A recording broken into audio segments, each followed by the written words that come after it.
Hi, I'm Jessica Alba. Come meet me in the cinema, and I'm talking about Never Been Kissed and Idle Hands. It's a story about this, an evil seed that gets implanted in this boy's hand and sort of takes control of it. And he has absolutely no control. The hand has a mind of its own.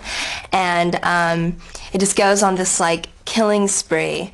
And it sort of springs forward at me, trying to get at me, and then he ties it up.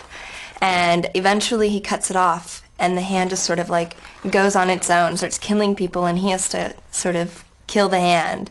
And he tries microwaving it, and I think it sharpens its finger in a pencil sharpener. It's really great like that. It's really grotesque. It's a touching story about a boy in his right hand.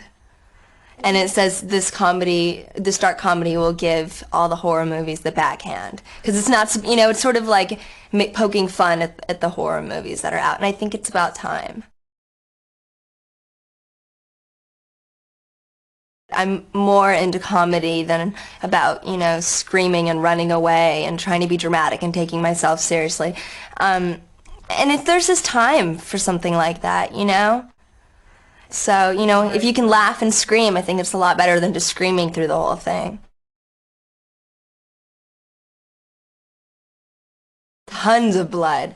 I would have blood all over my hands, and part of my costume would always ride, so I'd always go to the wardrobe and I'm like, can you please take it out of my butt? Because I have blood dripping from my hands.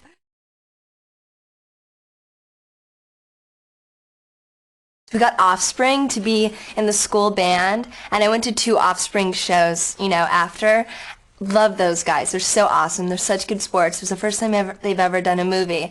And they were on stage, because they have to pretend they're singing and have their music play in the background, and they were just totally cool, and they got to be part of it, and the hand attacks one of them.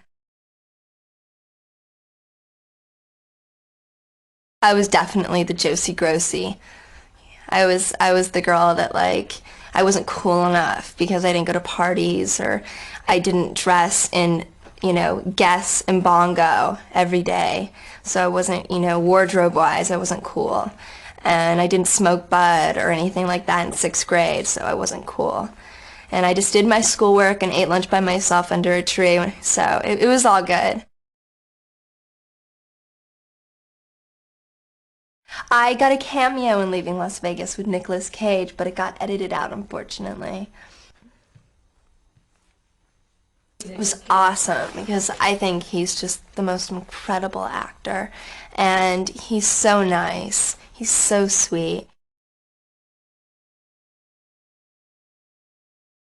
That's sort of sketchy to me because when I even meet people, you still don't know who they are, and you're talking to them in your you're face to face with them, and they tell you what you want to hear even then. I couldn't imagine if you're on the computer. They would so just tell you what you want to hear.